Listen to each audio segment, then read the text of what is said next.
So Parshas Mishpatim is a fascinating parsha. It's a very different vibe than the previous parshios. I did the math. This is the 18th parsha in the Torah. And in the preceding 17 parshios, you had a total of 41 mitzvos combined. In our parsha, in the one parsha Mishpatim, this parsha alone, we have 53 mitzvos, and mitzvos that span the entire gamut of religious and ritualistic life. We have laws governing servants, both Jew and Gentile, a husband's marital responsibilities, how we're supposed to have a relationship with our parents, and personal injury laws, and homicide laws, and theft laws, and interpersonal damage laws. The justification of use of deadly force against home intruders, really interesting. The prohibition against oppressing converts, widows, and orphans, and the frightening consequences thereof. The requirement to provide to our brethren interest-free loans, various tithes, and the correct order in which they must be given. The parameters of Jewish jurisprudence, the mitzvah of Shabbos, and an enumeration of the 3 festivals, some of the laws of kosher. I feel like when you read our parsha, it's kind of like a tour throughout the Talmud.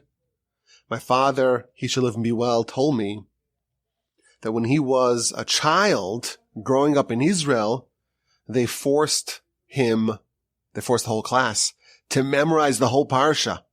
And the theory was that these verses are so critical, they appear in so many books of Talmud, it's so fundamental, that if you know the verses, you know like the basis, you know the roots of many of the laws discussed in the Talmud. And as children, the kids resented it. They have to make me memorize all this. It's so hard to do.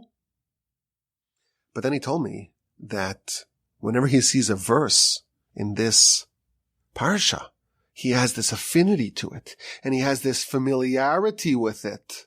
And then when he studies the books of Talmud that relate to this parsha, he feels an intimate connection with these Torah sections because he has such a strong, rooted basis in these Torah ideas.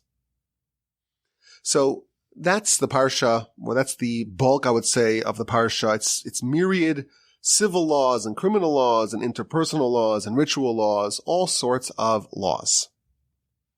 But there's something in the parsha that always struck me. At the end of the parsha, after we go through all these laws, there are 2 other subjects that are discussed. First, it begins with a description of the conquest of Canaan. The nation is told that if you hearken to the angel that God will send to lead you, the conquest will go swimmingly, even though it won't be instantaneous. The Almighty will destroy your enemies. They'll flee. He'll employ swarms of hornets that fire projectiles of venom across the Jordan River into the eyes of the enemy, and the enemy occupiers will be vanquished and banished from the land.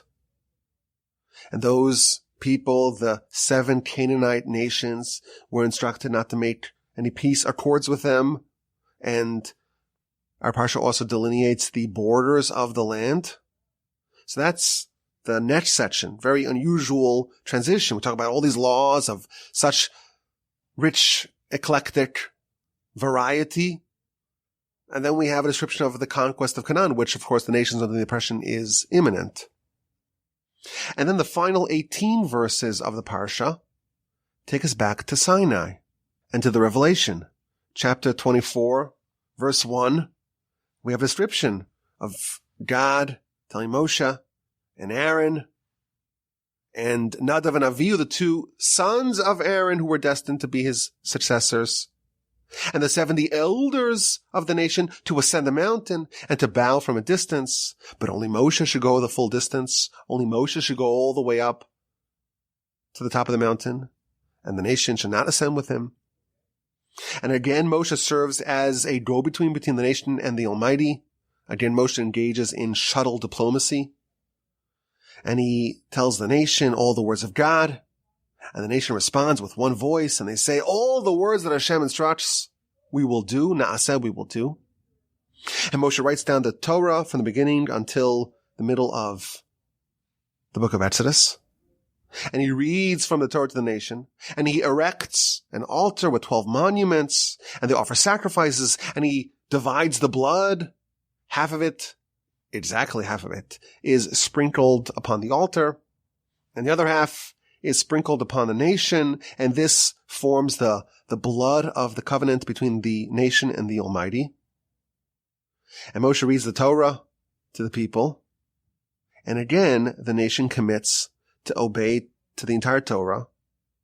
And they have the famous line, one of the most iconic phrases in the Torah. The nation tells Moshe, Kol asher diber Hashem na'aseh v'nishma. Everything Hashem tells you, all the laws we will do, and then we will listen, even before we know, even before we're instructed, even before we understand the details of what we're committing to, we are in. And Moshe throws the blood on the people, and Moshe and Aaron and his 2 sons and the 70 elders have a vision, and they see some sort of experience of God, and it appears like he's atop some sort of blue brickworks.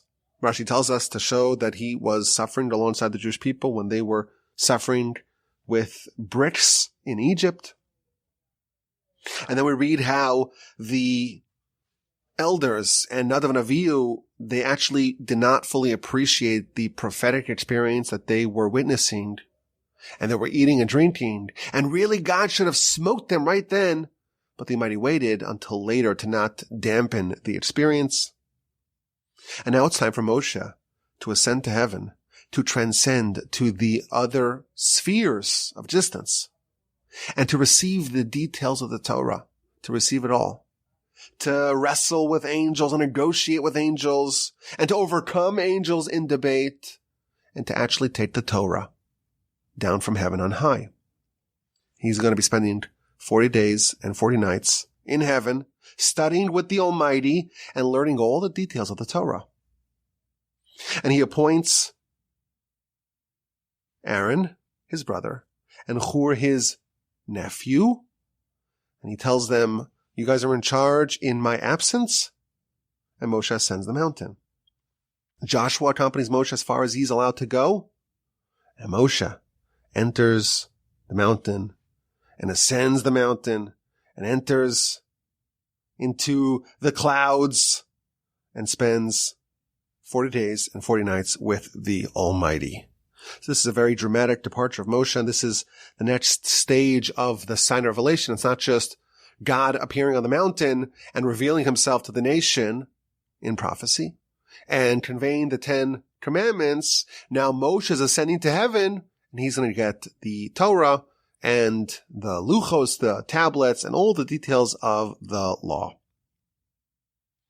And he hands off responsibility to Aaron, to Hur, and we know this does not end exactly in the ideal way, because in Moshe's absence, the nation will do the grievous sin of the golden calf. And Hur, who was appointed by Moshe to oversee the nation in his absence, he tries to stop them, and they kill him. And then Aaron capitulates, or so it appears. And the golden calf happens, and it's a terrible calamity and catastrophe. So that's the end of the parsha. Of course, we don't read about the golden calf for a few weeks, but it's always interesting to me, kind of the layout of the subjects of the parsha. At the end of last week's parsha, Parshas Yisro, we had the Sinai Revelation. The nation is at the foot of the mountain, and they're united as one. And Moshe is going back and forth between God and the people to negotiate, so to speak, the terms. And the nation accepts, and the Almighty promises what is going to be the result of this covenant. And the nation experiences what no other people have experienced and lived to tell the tale. And right afterwards, we transition to all these laws, ritual laws, civil laws, criminal laws, laws of every type, interpersonal laws. And that's the bulk of our parsha. And then we read about the future, the conquest of Canaan and the details thereof. It's going to happen slowly. And then it goes back to the Sinai experience and ascending the mountain and the various different ceremonies and rituals and sacrifices that were brought. And again, we read about the acceptance, the reacceptance of the Torah. And Moshe ascends the mountain for 40 days and 40 nights. So it's almost like the narrative of Sinai. If we describe Sinai as the Almighty giving the Torah to the Jewish people, and Moshe being our representative to go extract the Torah from heaven on high, and the people accepting the terms of the deal. If that is what we call the Sinai experience in its totality, well, that narrative is interrupted by all sorts of laws, the Mishpatim, the laws, civil laws, criminal laws, etc., and the prophecy foretelling the future of the conquest of Canaan. And it makes you wonder, why do we have this unusual sandwich between the narratives of the Sinai Revelation? We have all these laws and this very unusual description of the conquest of Canaan. Whenever in the Torah we have a narrative that is interrupted, that's not contiguous, we have to ask the question as to why exactly it was interrupted. Now, it is true that not all the commentaries agree that the chronology is out of order.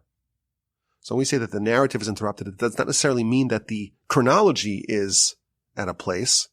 If you study the Torah with the commentaries of Rashi and Ramban, you'll notice that Ramban is always reticent to alter the chronology of the Torah. He's always going to favor saying that the Torah is written in chronological order.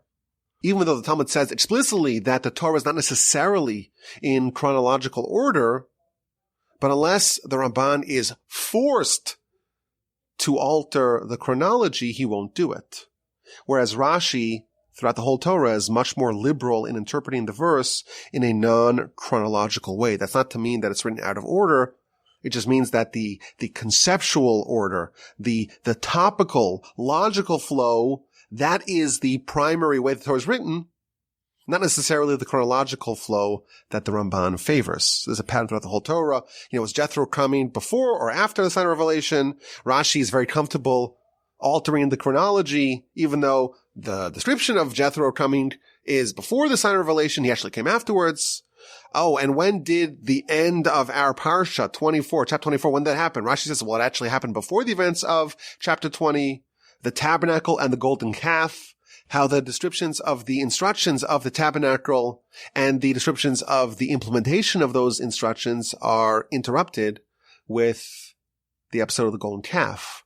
Rashi says that the chronology was altered. Ramban says it was not.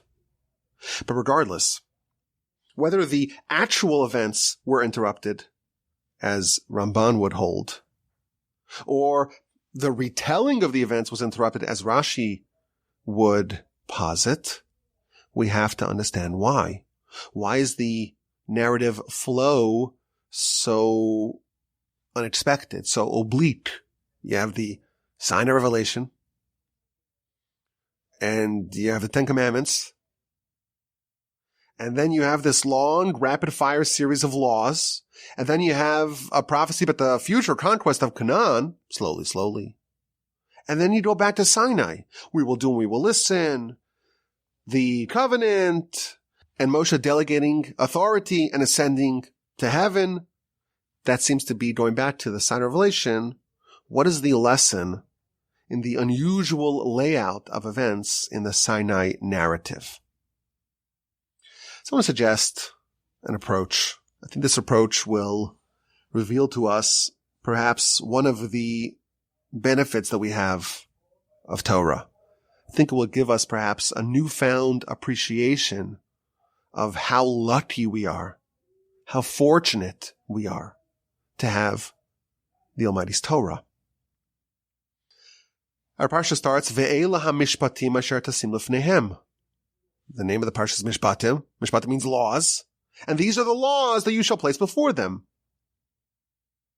And Rashi notes that the word ve'ela is always connecting, and these, not these, and these. It's always connecting this to what came right before it. So the end of Parshas Yisro, that's the Sinai Revelation. The beginning of our Parsha is the Mishpatim, is the laws. Ve'ela connects the two, says Rashi. Just as the Ten Commandments were given at Sinai, so too the laws, the civil law and the criminal law, and the interpersonal law and the ritual law, all the laws, they too were given at Sinai. Oh, and at the very end of Parshas Yisro, it talks about the altar. And why is there a juxtaposition between the altar in the tabernacle and subsequently the temple?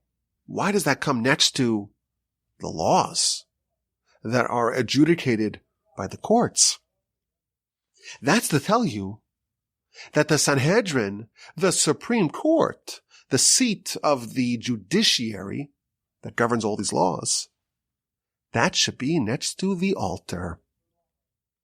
Where is the Supreme Court building, so to speak?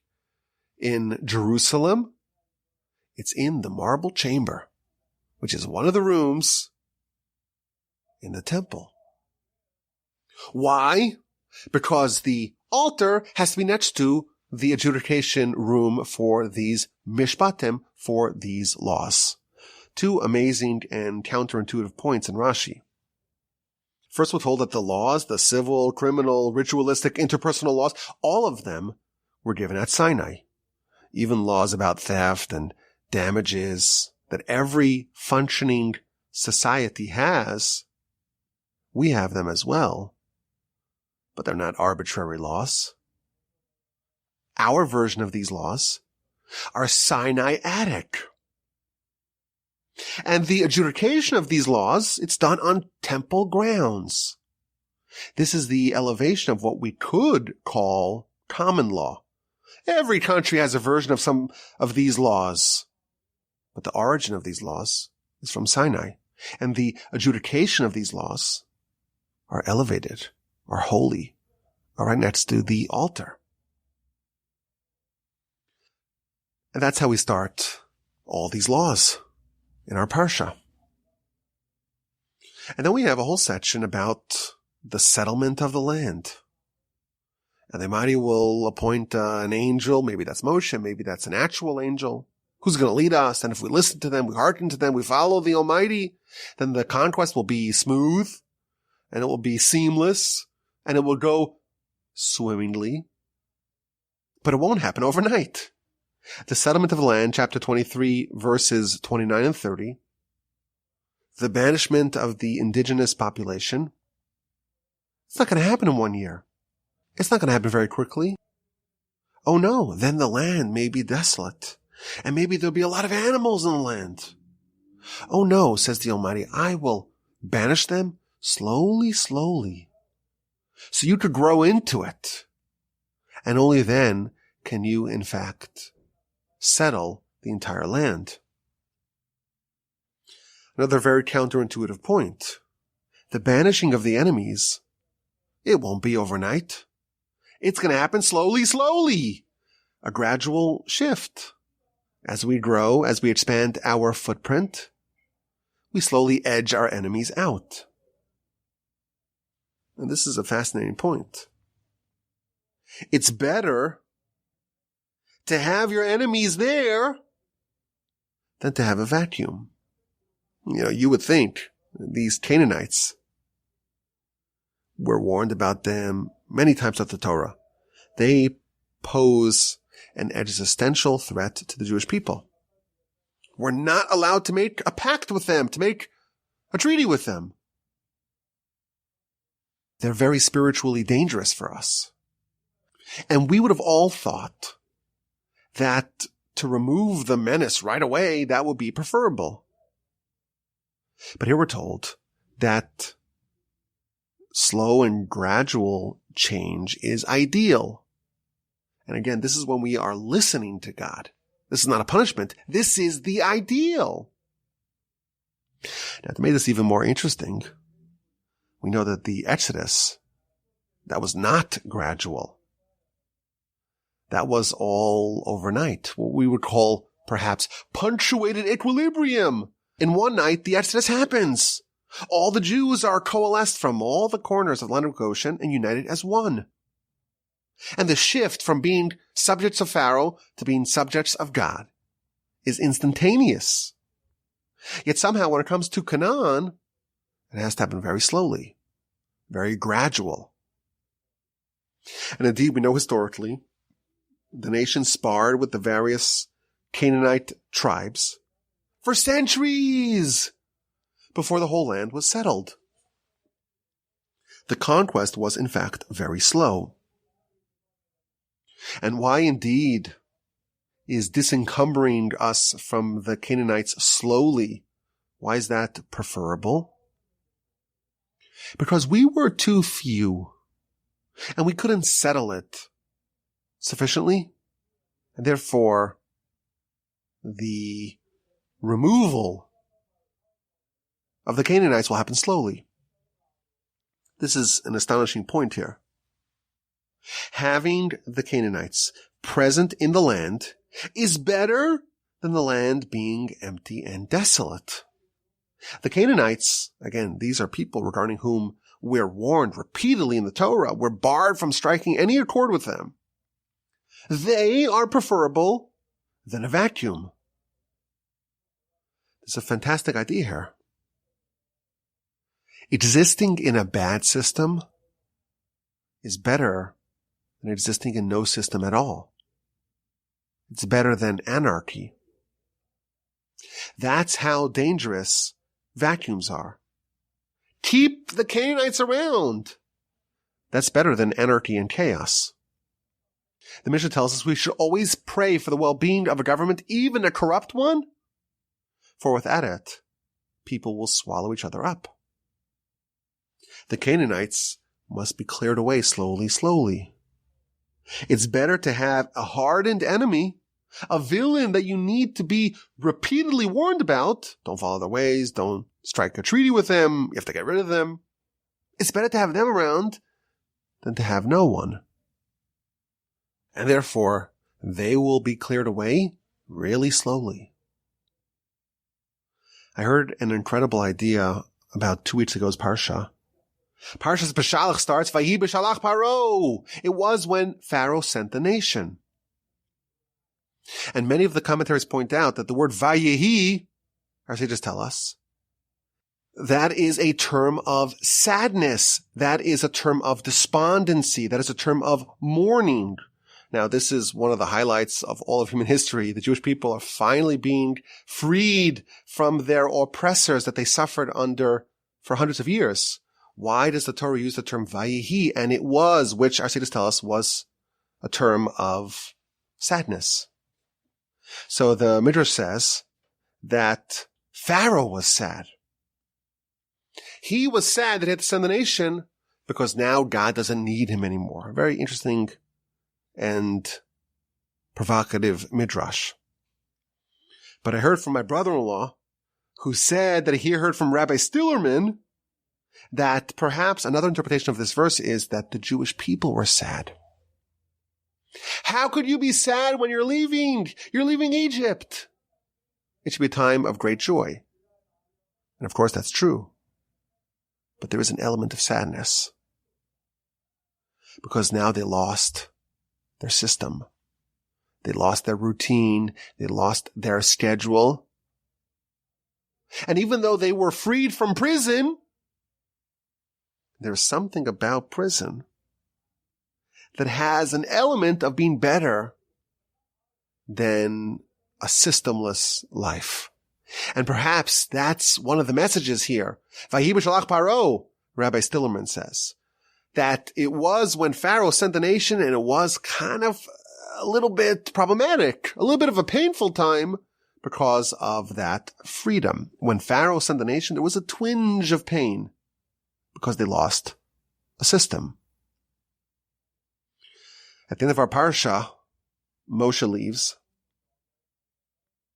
and he delegates authority to Aaron and to Hur. This is chapter 24, verse 14. And if you read this verse, you find something very interesting. Moshe is speaking to the elders. And he says, you guys stay here until we return. We mean Moshe and Joshua. And behold, here is Aaron and Hur, and whoever has a question that you would typically direct to me, they should go to Aaron and Hur. So you read this verse, and it sounds pretty benign. Moshe is doing the responsible thing. He's leaving. He's not going to be there for 40 days and 40 nights.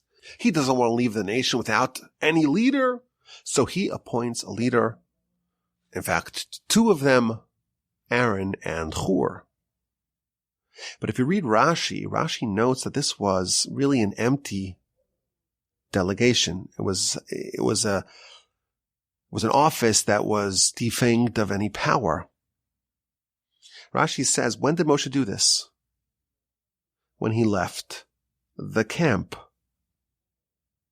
And who did Moshe instruct? The elders. So who is not aware of the power and the authority of Aaron and Hur? The people. Moshe is not saying this amidst everyone. He's saying this when he's leaving the camp. And who's he saying this to? This investiture of power in the hands of Aaron and Hur. Who does he tell this to? Not to the nation, to the elders. And he also says that they have authority only when they are approached.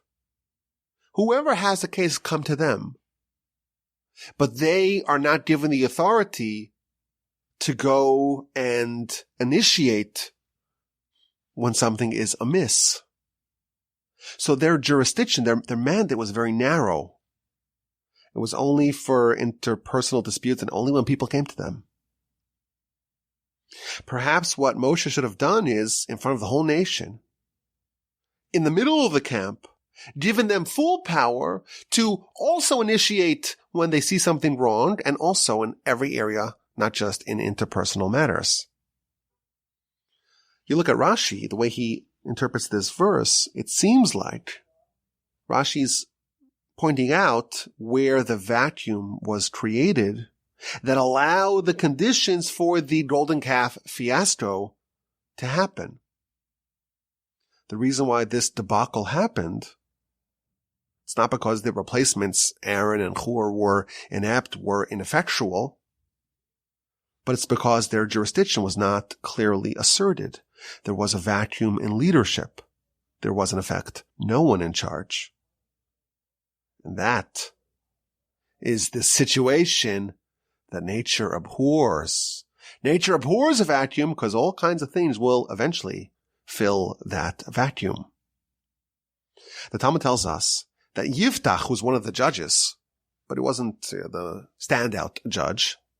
Yiftach in his generation must be viewed as Samuel, the greatest of the judges in his generation. Leadership, having a system, having someone that has authority, it's so important even if the individual office holder is not quite like the greatest person to hold that office. Listen, Yiftach, he ain't no Samuel, but in his generation, we have to treat him as if he was.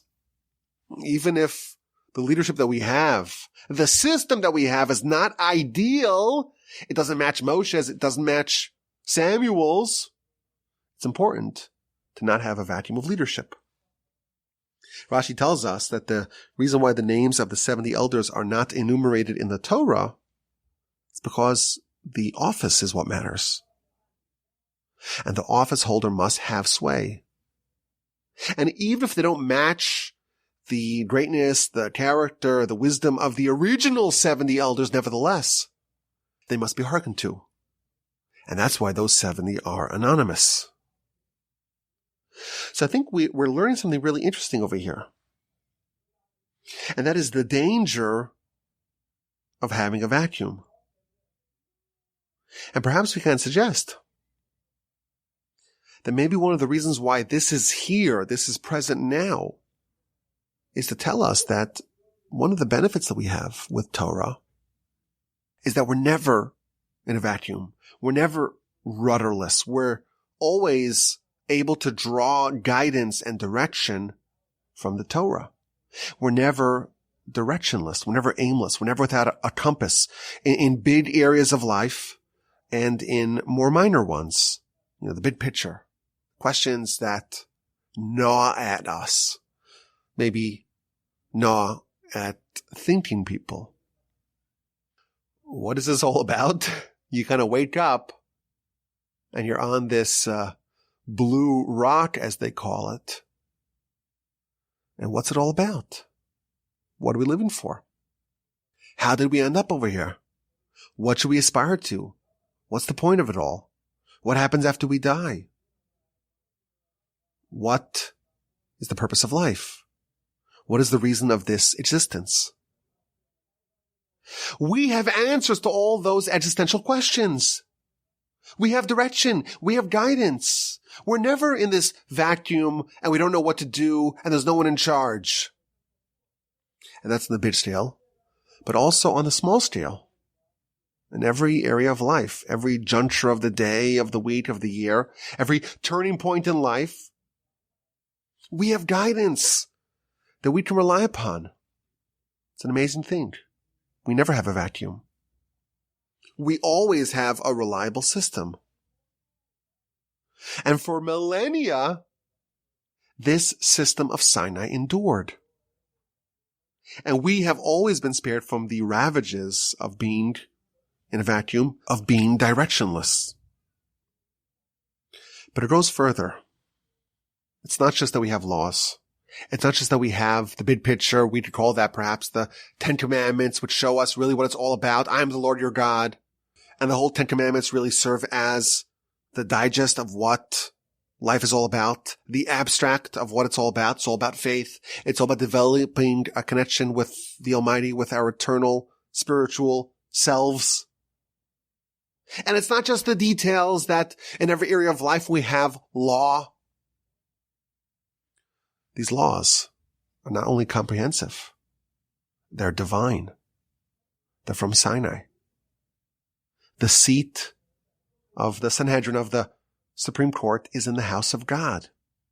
We have both a comprehensive and an authoritative guide for living. And this may sound simplistic, and I think it's something we probably take for granted. But imagine what it's like to live if you don't have answers to these questions, if you don't have a system of living, a system, a worldview, an understanding of what it's all about. Think about how terrifying that might be.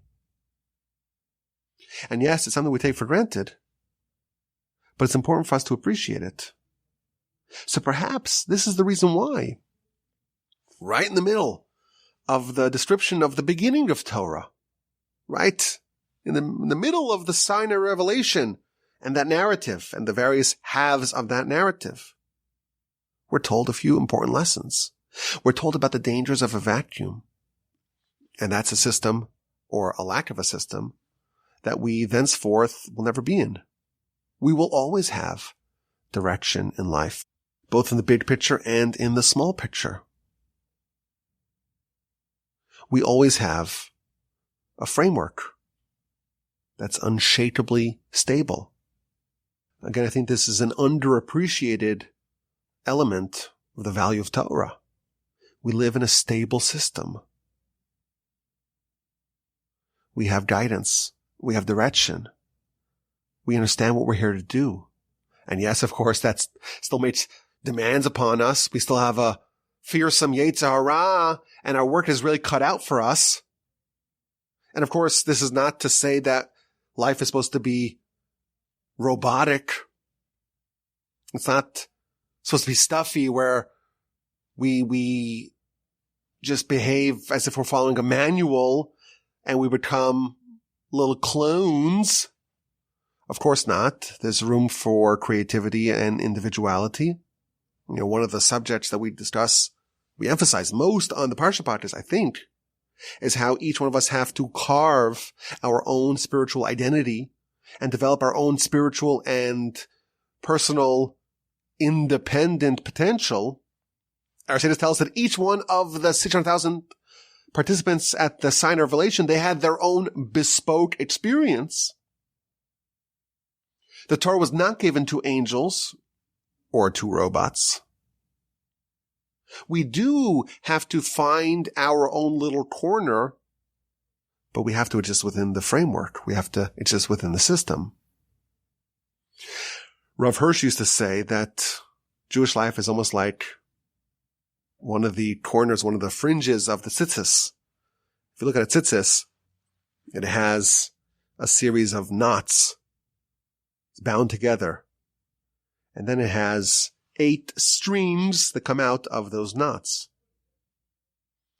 Part of our life is like the knots. It's grounded, it's immovable, it's fixed, it's rigid. That's the system.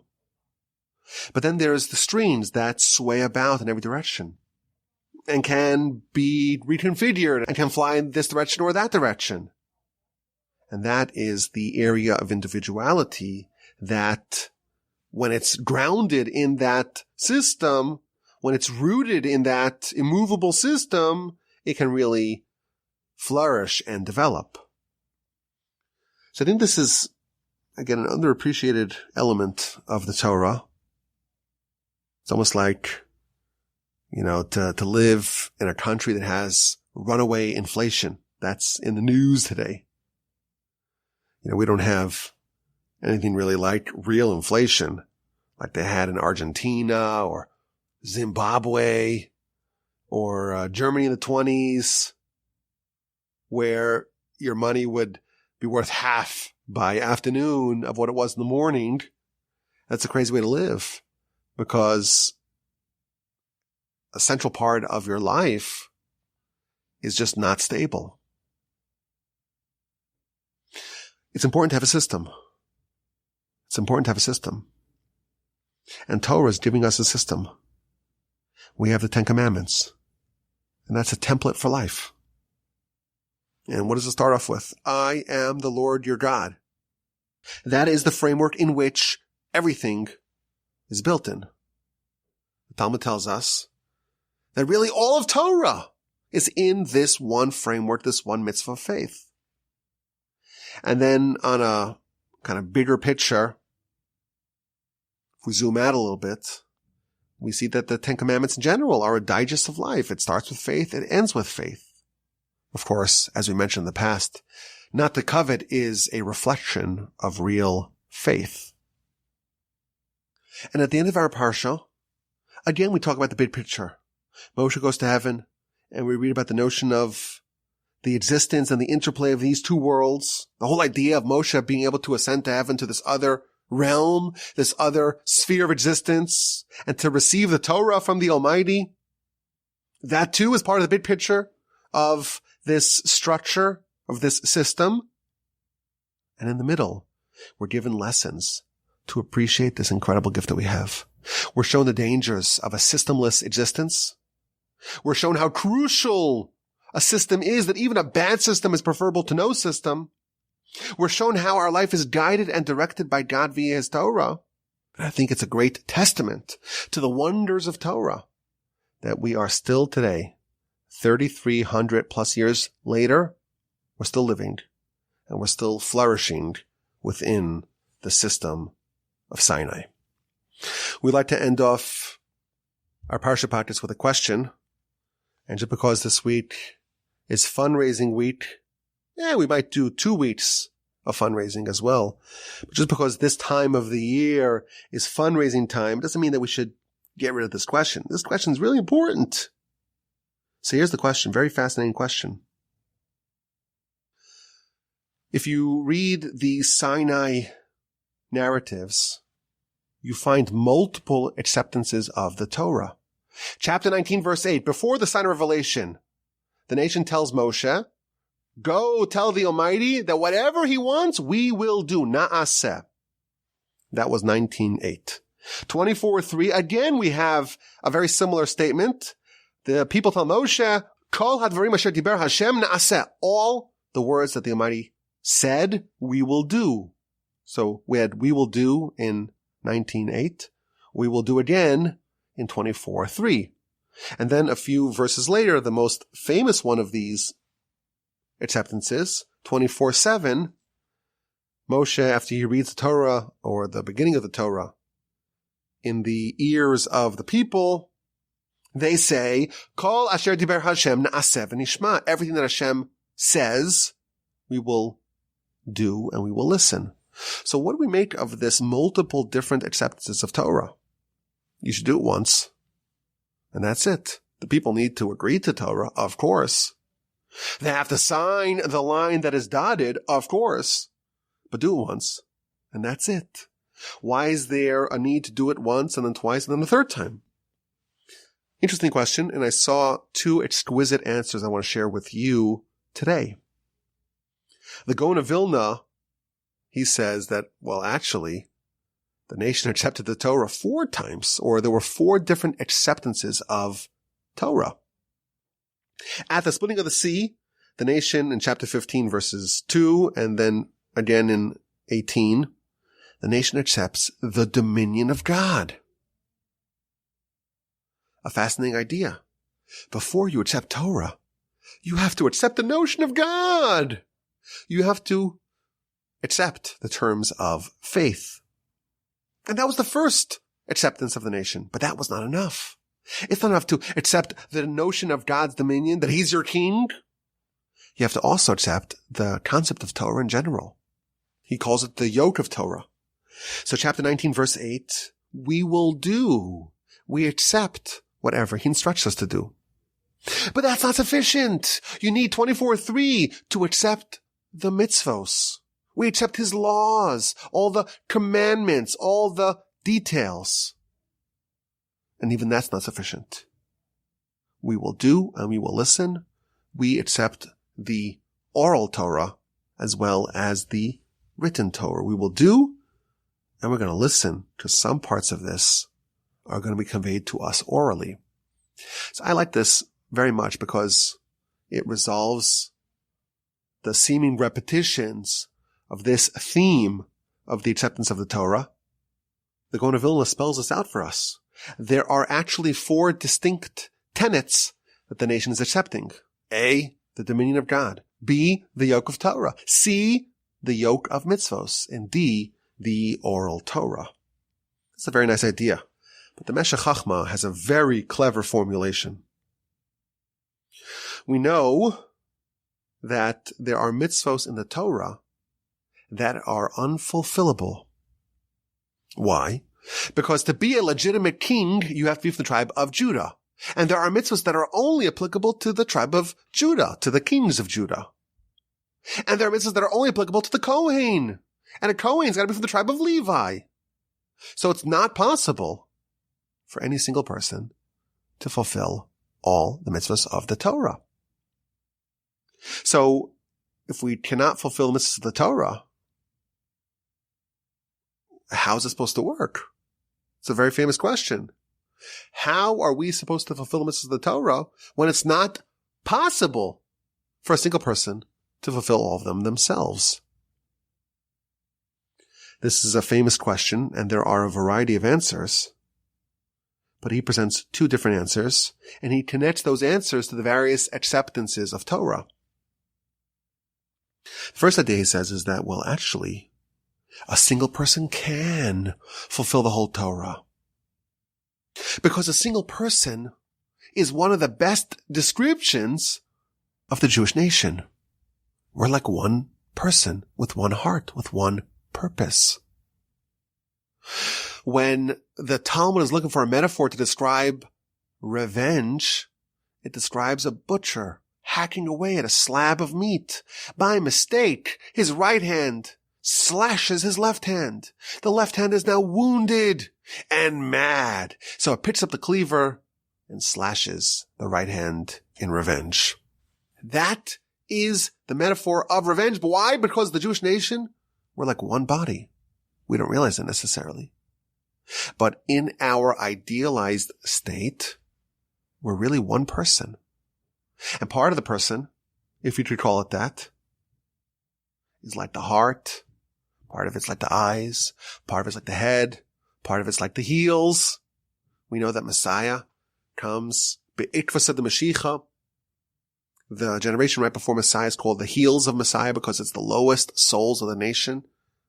Souls spelled S-O-U-L, not S-O-L-E. And there are parts of this one big organism, one big body, that's a Kohen, and parts that's like a king and a Levi, etc. And if everyone does the mitzvahs that they can do, then one person, one body, one entity, the Jewish person, can fulfill the whole Torah. But there is a necessary precondition for this to be true. This is all predicated on complete, indivisible unity. You'll notice, right before Sinai, chapter 19, verse 8, the verse says, Vayanu kol ha'am yachdav. The entire nation said together. The whole nation was united as one before Sinai. And there's the famous Rashi. Right before Sinai, chapter 19, Rashi says they were like one person with one heart. What happens when the Jewish people are like one person with one heart? In that case, we could all do, everyone does their mitzvah, and everyone gets the benefits, the merits of their friend, of their partner, of their fellow limb, if you will's, mitzvah. He quotes a magnificent verse. This is the Meshech Chochmah. Ezekiel chapter 34, verse 31. Adam atem, you are one person. The whole nation is like one person. Some are like the heart. Some are like the eyes. Some are like the head. But together, if we are united, all we need to do is to do. But what happens if we don't quite have that same unity? After Sinai, we didn't quite have that same indivisible bond that we had pre-Sinai. And then it says, Na'aseh v'nishma, we will do and we will listen. Because if we're not connected as one, then the only way for us to receive the rest of the Torah, the rest of the mitzvahs that we cannot fulfill, some we could fulfill, but some we have to listen. And what does that mean? When you study Torah, you gain the merit of that mitzvah. So today we cannot offer a sacrifice, but if I study the laws of the sacrifice, the Talmud tells us, I gain the merit of that sacrifice. And all the mitzvahs that we cannot fulfill, by studying the corresponding Torah sections, we get the merit as if we fulfilled it.